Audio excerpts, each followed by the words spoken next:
सबसे बड़ा शस्त्र मनुष्य की बुद्धि और उसका विवेक होता है। एक बुद्धिमान योद्धा अपने बुद्धि, चातुर्य और विवेक से किसी भी युद्ध में विजयी हो सकता है, फिर परिस्थितियां चाहे कितनी ही विषम क्यों ना हो।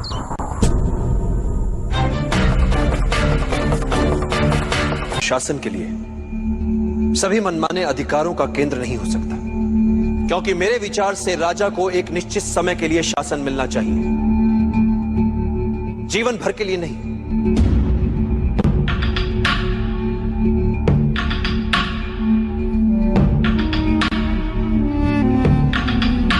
इसलिए एक राजा को अपने लिए, अपने परिवार, अपने वंश की महिमा के लिए या अपने साम्राज्य की मान सम्मान प्रतिष्ठा के लिए समय नहीं गंवाना चाहिए।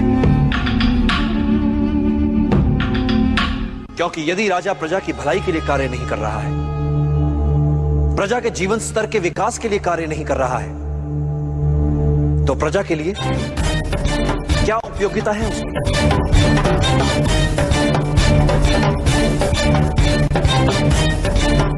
मैंने तुमसे कहा था ना कि चाणक्य बहुत गुणी है। एक राजा का शासन तभी तक तर्कसंगत है जब तक वो प्रजा के हित में है, अन्यथा उसका कोई अर्थ नहीं, कोई औचित्य नहीं।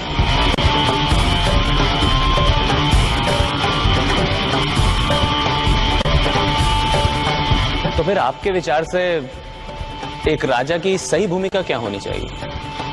एक राजा को सबसे पहले अपनी प्रजा के लिए सुशासन स्थापित करना चाहिए। एक मूल मंत्र है, बहुजन हिताय, बहुजन सुखाय।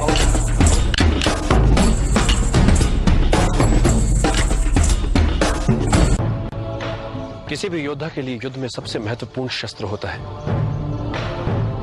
गति। किसी भी योद्धा के लिए युद्ध में सबसे महत्वपूर्ण शस्त्र होता है गति।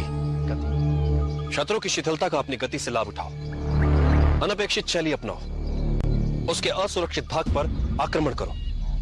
आमने सामने के युद्ध में शत्रु की गति को पहले समझो और फिर चौंकाने वाली गति से उसे पराजित कर दो।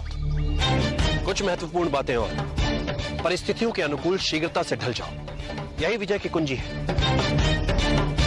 और युद्ध में मृत्यु के लिए सदा तैयार रहो। जिस घड़ी तुम्हें लगे कि अब कोई मार्ग नहीं बचा, उस समय उनका स्मरण करो जिनके लिए तुम जी रहे हो।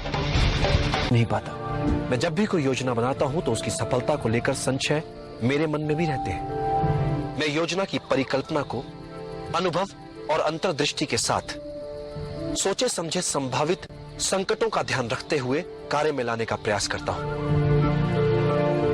किंतु कार्य की सफलता योजना, भाग्य और अंतरात्मा के स्वर के मिले जुले असर से तय होती है। कार्य की सफलता में इन तीनों की बराबर की भूमिका होती है।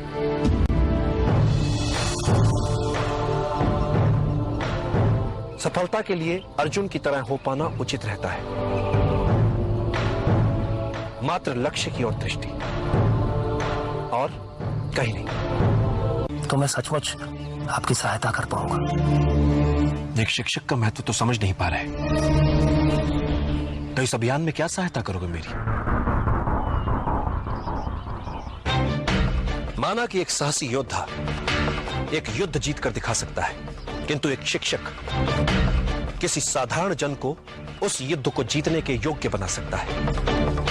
किसी भी युद्ध को जीतने के लिए चुनौती उस युद्ध के लिए अच्छे योद्धाओं को ढूंढने में नहीं, चुनौती है साधारण जन को युद्ध का कारण बताकर उन्हें असाधारण बनाने में, जो एक शिक्षक ही कर सकता है। तुमसे बिना कोई मूल्य लिए एक सीख देता हूं, जिसकी मुझे लगता है आवश्यकता भी है तुम्हें। अपने विचारों को वश में रखो, क्योंकि यही तुम्हारी वाणी बनेंगे। अपनी वाणी को वश में रखो, क्योंकि यही तुम्हारा कर्म बनेगी। अपने कर्मों को वश में रखो, क्योंकि यही तुम्हारी आदत बनेंगे। अपनी आदतों को वश में रखो, क्योंकि यही तुम्हारा चरित्र बनेगी। और अपने चरित्र को वश में रखो, क्योंकि इसी से तुम्हारा भाग्य बनेगा।